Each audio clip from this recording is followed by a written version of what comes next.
प्रभु जी। जय राधा माधवा जय कुंज बिहारी जय राधा माधवा जय कुंज बिहारी जय गोपी जन वल्लभा गिरिवरधारी जय गोपी जन वल्लभा गिरिवरधारी यशोदनंदन व्रज जनरंजन यशोदनंदन व्रज जनरंजन यमुनतीरावनचारी यमुनतीरावनचारी हरे कृष्ण कृष्ण कृष्ण हरे हरे हरे राम राम राम हरे हरे हरे कृष्ण कृष्ण कृष्ण हरे हरे हरे राम राम राम हरे हरे हरे कृष्ण कृष्ण कृष्ण हरे हरे हरे राम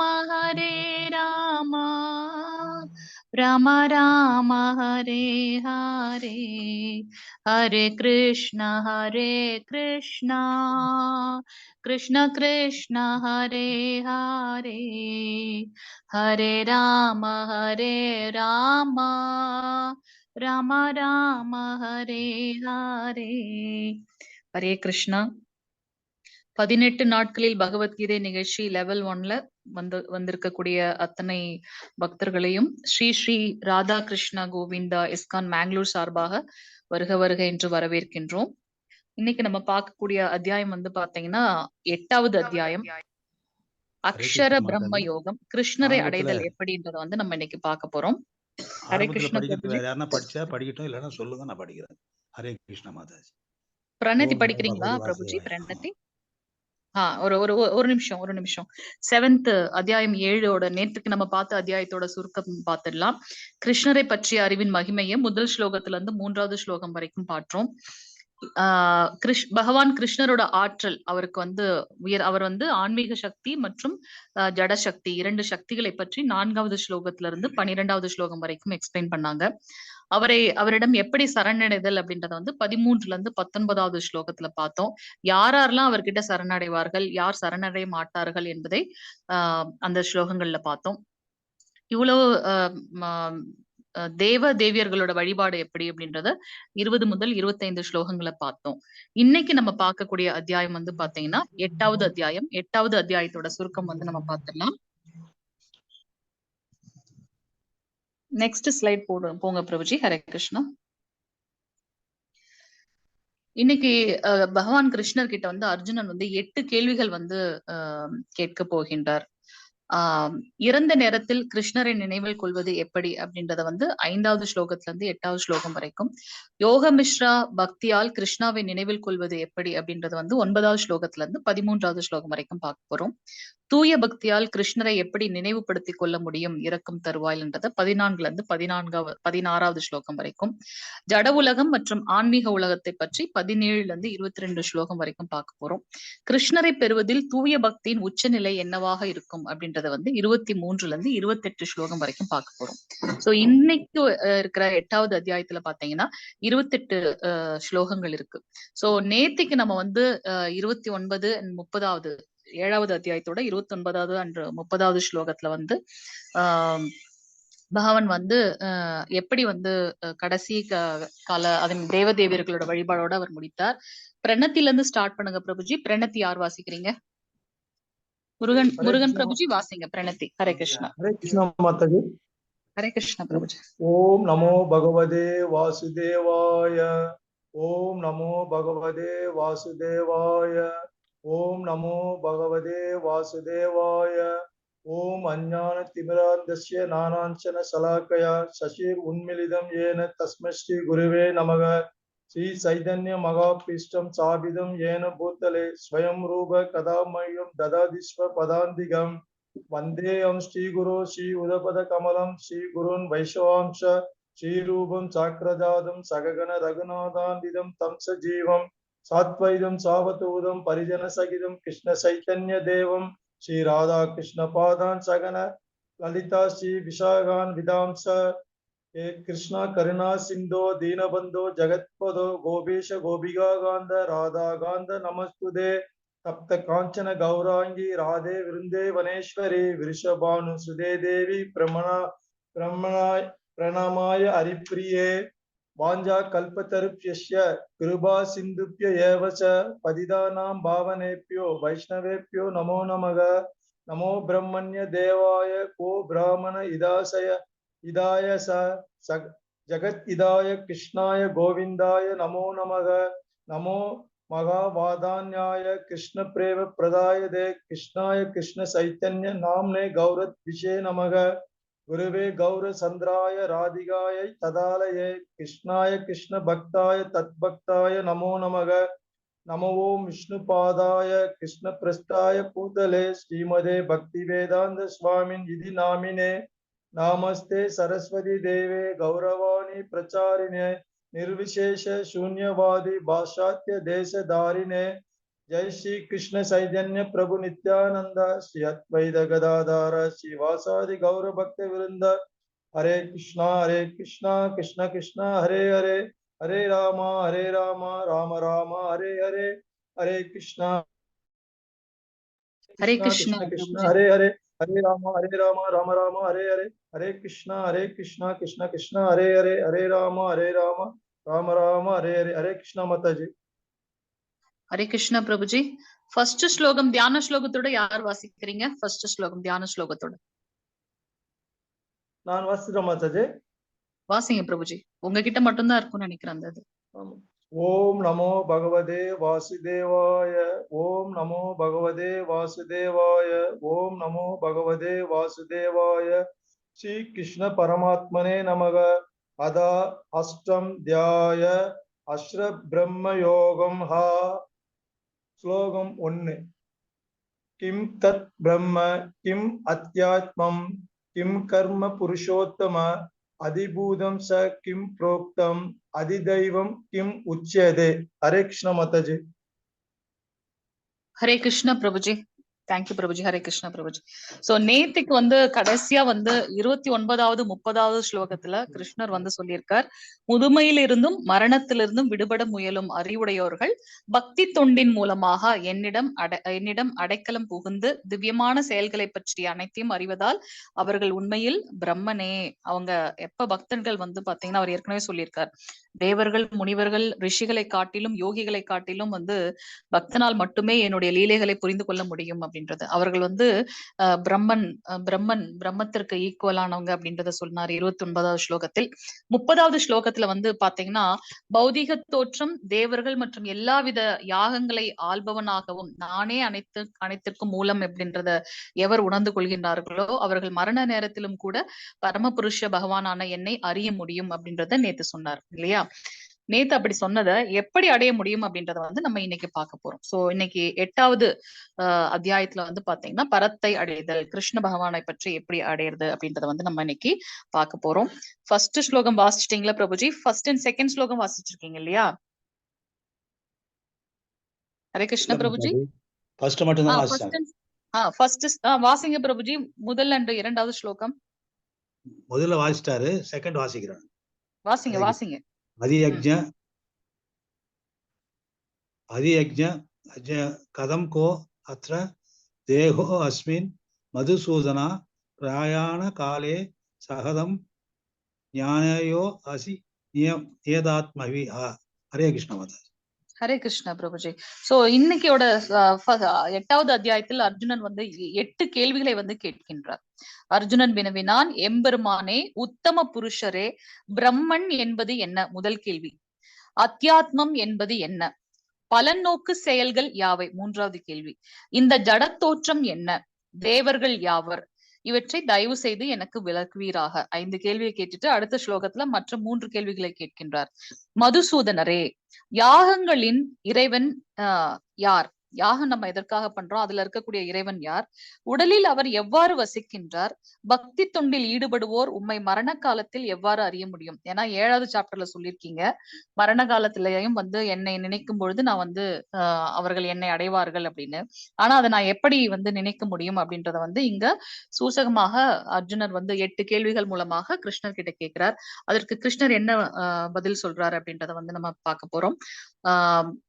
அடுத்த ஸ்லைடு போயிடுங்க பிரபுஜி. சோ பிரம்மம் ஆத்மா. நம்ம ஒரு பகவத்கீதை படிக்கும்போது பாத்தீங்கன்னா ஒரு சில இடத்துல ஆத்மாவை பிரம்மமாகவும் பகவானையும் பரபிரம்மமாகவும், சில சமயம் நம்ம கர்ப்போதக சாய் விஷ்ணு பாத்தீங்கன்னா ஒவ்வொரு பிரம்மத்தில் இருக்கக்கூடிய ஒரு அசையும் அசைவற்ற எல்லாத்துலயும் பகவான் இருக்கார் அப்படின்றதையும் சொல்லியிருக்காங்க.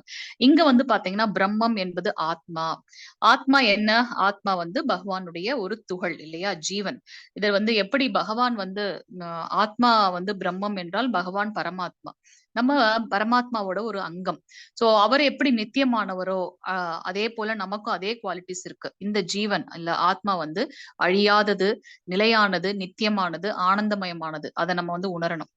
அடுத்தது பாத்தீங்கன்னா ஆத்யாத்ம, உடலின் கட்டுப்பாட்டாளர் யார் அப்படின்னு பாத்தீங்கன்னா ஜீவனோட அந்த இயல்பு. நம்ம அந்த ஒரு ஆத்மாக்குள்ள இருக்கிற அந்த சுபாவங்கள் தான் பாத்தீங்கன்னா ஆத்யாத்மா. எப்படி ஒரு மல்லிகை பூ எடுத்தோன்னா அதோட அந்த வாசம் அதுல இருக்கும். அந்த மாதிரி ஒன்னொன்னுத்துக்கும் ஒரு சுபாவங்கள் இருக்கு. சோ அததான் இங்க நம்ம பாக்குறோம். கர்மா, வேலை அல்லது முடிவு இல்லைன்னா செயல்பாடுகள். இந்த ஜட உடலுக்கு வழிவகக்கூடிய எல்லா செயல்களுமே நம்ம கர்மா பத்தி நம்ம நிறைய பார்த்திருக்கோம். நம்ம செய்யக்கூடிய செயல்கள் மூலமாக பகவானை எப்படி அடையணும்ன்றத பார்த்தோம்னா அது நிஷ்காம கர்மா. மொத்தத்துல கர்மான்றது நம்மளுடைய நம் செய்யக்கூடிய செயல்பாடுகள் அப்படின்றத பார்க்கிறோம். ஆதிபுதா அப்படின்னாக்க பொருள், ஜட உலகை எப்படி கையாளுதல். ஆதி தெய்வா அப்படின்னு பாத்தீங்கன்னா முழுமுதற் கடவுள். சோ அவர்கிட்ட இருந்துதான் எல்லாமே உருவாகக்கூடியது அப்படின்றத நம்ம பார்க்கலாம். உச்ச தேவன் அல்லது முழுமுதற் கடவுள். அதியக்ஞா, தியாகத்தை அனுபவிப்பவர். நம்ம ஏற்கனவே பார்த்திருக்கோம் பகவான் கிருஷ்ணர் பாத்தீங்கன்னா 3 ரூபங்களாக பிரிந்து மகாவிஷ்ணு, கர்ப்போதக சாய் விஷ்ணு, சிரோதக சாய் விஷ்ணு, இந்த 3 ரூபங்களாக பிரிந்து முழுமுதற் கடவுளாக பிரிந்து அவருடைய கட்டுப்பாட்டாளராகவும் இருக்கின்றார். எல்லாத்தையும் உருவாக்குபவரும் அவரே அப்படின்றத நம்ம பார்த்தோம் இல்லையா. அவரே பரமாத்மா. ஆதி யக்ஞா, எங்கே வசிக்கின்றார்? ஒவ்வொருத்தருடைய இதயத்திலும் இருக்கின்றார். நின்ற ரூபத்துல இருக்கிறது பாத்தீங்கன்னா நம்மளுடைய சிரோதக சாயி விஷ்ணு பரமாத்மாவாக ஒவ்வொருத்தருடைய இருதயத்திலும் இருக்கின்றார். ஞானிகள் அதனாலதான் பாத்தீங்கன்னா பெரிய பிராமணர்களாக இருக்கட்டும், இல்லை ஒரு நாயை தின்னக்கூடிய சண்டாளர்களாக இருந்தாலும் எல்லாரையும் ஒரே மாதிரியாக அவங்க பாவிப்பாங்க. ஏன்னா ஒருத்தருக்குள்ளேயும் ஆத்மாவும் பரமாத்மாவும் இருக்கின்றார்கள் அப்படின்றத ஞானிகள் ஒரே நோக்குல பாக்குறாங்க அப்படின்றத நம்ம போன அத்தியாயங்கள்ல பார்த்தோம். இறக்கும் நேரத்தில் கிருஷ்ணரை எப்படி நினைவில் கொள்வது அப்படின்னு அடுத்த கடைசியா கேட்ட கேள்வி அதுதான் இல்லையா. இப்ப நம்ம பாத்தீங்கன்னா ஒரு டிரைவிங் போறோம், அப்படி இல்ல ஒரு நீச்சல் குளமோ இல்ல ஏதோ நம்ம கத்துக்கணும், ஏதாவது ஒரு ஆக்டிவிட்டிஸ் வேணும்னா அதுக்கு நமக்கு பிராக்டிஸ் வேணும். அதே மாதிரி ஒரு தாய்க்கும் குழந்தைக்கும் இருக்கின்ற அன்பு அப்படின்னு பாத்தீங்கன்னா அது மத்தவங்க சொல்லி நமக்கு வரக்கூடியது கிடையாது. அது இயல்பாவே இருக்கும். அது பிராக்டிஸ் பண்ண நமக்கு அது நம்மளுடைய அப்படியே அந்த குணமாவே மாறிவிடும். சோ வாழ்நாள் முழுவதும் நம்ம என்ன பயிற்சி பண்றோமோ அதுதான் நமக்கு கடைசி காலத்துல நமக்கு நினைவில் இருக்குன்னு பாக்குறோம். சோ த்ரூஅவுட் த லைஃப் நம்ம கிருஷ்ண பிராக்டிஸ் பண்ணோம், கிருஷ்ண கான்சியஸ் பிராக்டிஸ் பண்ணோம்னாக்கா இறக்கும் தருவாயிலும் பகவான் கிருஷ்ணரை நினைவு கொள்ள முடியும்.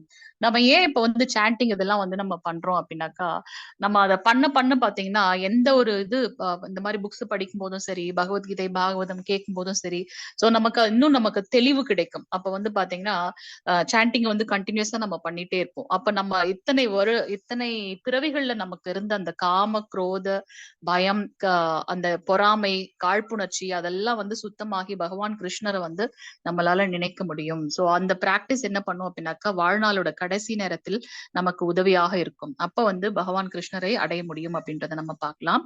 ஹரே கிருஷ்ணா மாதாஜி. பிரபுஜி 3வது ஸ்லோகம் வாசிங்க. ஹரே கிருஷ்ணா. ஹரே கிருஷ்ணா மாதாஜி.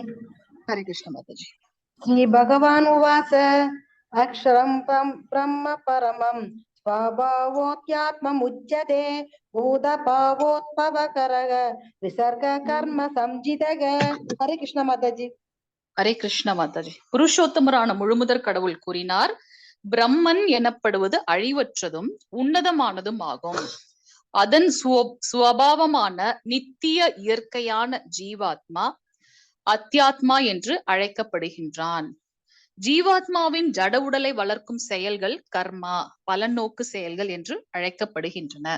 அவர் கேட்ட ஒரு கேள்விக்கும் பகவான் சுருக்கமா புரியுற மாதிரி இங்க விளக்கங்களை கொடுக்கின்றார். சோ பிரம்மன் அப்படின்றது அழிவற்றது, உன்னதமானது. ஏன்னா பகவான் கிருஷ்ணர் கிட்ட இருந்து பரமாத்மா கிட்ட இருந்து வந்த நம்ம இல்லையா? சோ அவர் எப்படி உன்னதமும் நித்தியமானவரும் ஆனந்தமயத்துல இருக்கின்றாரோ அதே போல்தான் நம்ம ஜீவாத்மாவும் அப்படி. அதோட சுபாவம் எப்படி இருக்கும் அப்படின்னாக்கா, அதை அழிக்க முடியாது. ஜீவன் ஆத்மாவை அழிக்க முடியாது, நெருப்பால இது பண்ண முடியாது, கஷ்டப்படுத்த முடியாது. அதனாலதான் அர்ஜுனன் ஃபர்ஸ்ட் சாப்டர்லயே நம்ம பார்த்தோம். அவர் போரிட மாட்டேன்னு இருக்கும்போது செகண்ட் சாப்டர்ல அவர் எக்ஸ்பிளைன் பண்றாரு, நீ உனக்கு முன்னாடி இருக்கின்ற ஃப்ரெண்ட்ஸா இருக்கட்டும் இல்ல ரிலேட்டிவ்ஸா இருக்கட்டும், அவங்கள நீ கொல்லல. அந்த ஆத்மா அடுத்த பிறவி எடுத்து அடுத்தடுத்த நிலைக்கு போயிடும். நீ இந்த ஸ்தூல உடலை தான் போரிட்டு கொல்ல போகின்றாய் மரண. அதனால நீ அதை நினைச்சு கவலைப்பட வேண்டாம் அப்படின்னு சொன்னார். இங்கேயும் அததான் பகவான் கிருஷ்ணர் திருப்பி சொல்றார்.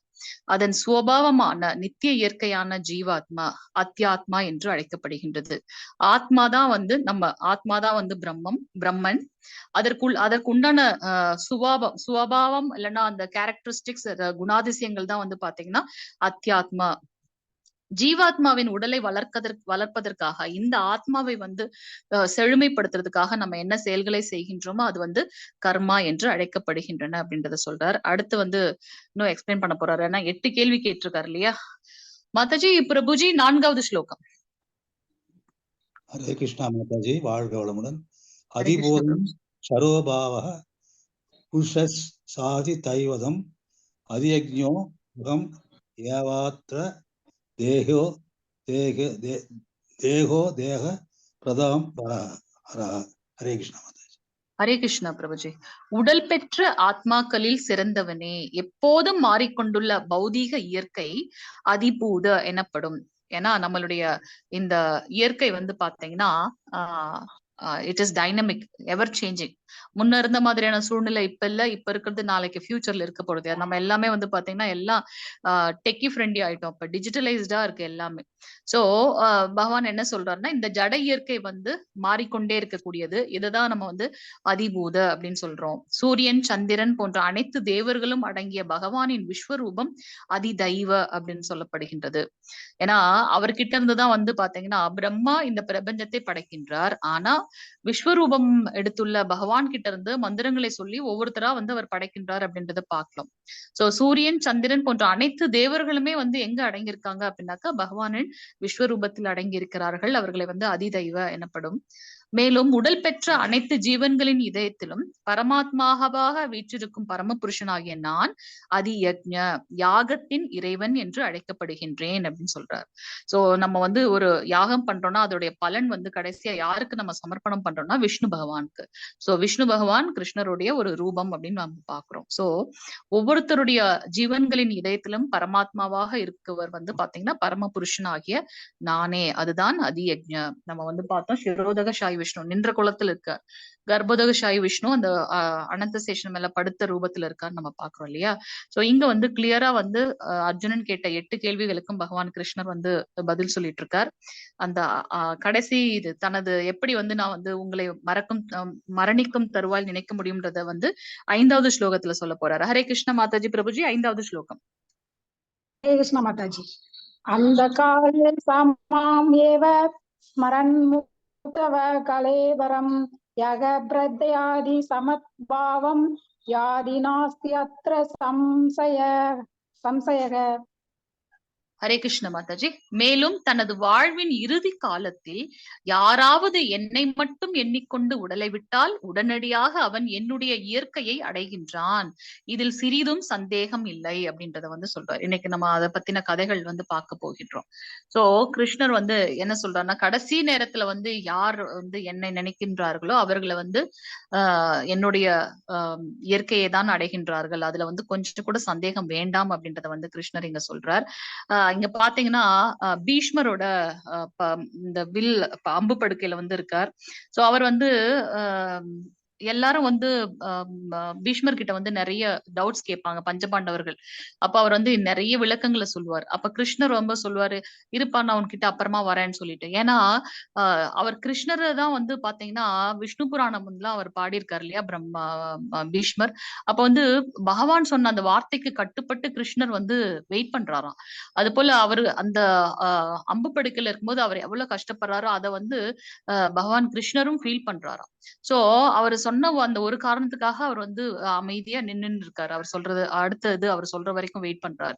சோ இந்த பஞ்ச பாண்டவர்களுக்கு வந்து நம்மளுடைய வாழ்க்கை எப்படி இருக்கும், நம்ம அரசியல் எப்படி பண்ணணும்ன்ற எல்லா விளக்கங்களையும் சொல்லிட்டு கடைசியா வந்து பாத்தீங்கன்னா பகவான் கிருஷ்ணர் கிட்ட வந்து சரணடைகின்றார் அப்படின்றத பாக்குறோம். நம்ம இதுக்கு முந்தின இதுல வந்து ஒரு ஒரு ஒரு பிக்சர் பார்த்தோம். அதுல பாத்தீங்கன்னா அர்ஜுனனும் பகவான் கிருஷ்ணரும் அந்த குருக்ஷேத்திர போர்க்களத்துல இருப்பாங்க. அப்ப பீஷ்மர் தேவர் வந்து பாத்தீங்கன்னா கைய பின்னோக்கி எடுத்து பகவான் கிருஷ்ணர் கிட்ட வந்து சரணடைற மாதிரி ஒரு பிக் பார்த்தோம். அதே மாதிரி கிருஷ்ணர் வந்து அந்த சக்கரத்தை எடுத்து பீஷ்மரை வந்து தாக்க போறது மாதிரி ஒரு பிக்சர் பார்த்தோம். அர்ஜுனன் வந்து அவரோட காலை வந்து பிடிச்சுக்குவார். சோ இப்ப கிருஷ்ணருக்கு வந்து கௌரவர்களும் வேண்டும், பாண்டவர்களும் வேணும்.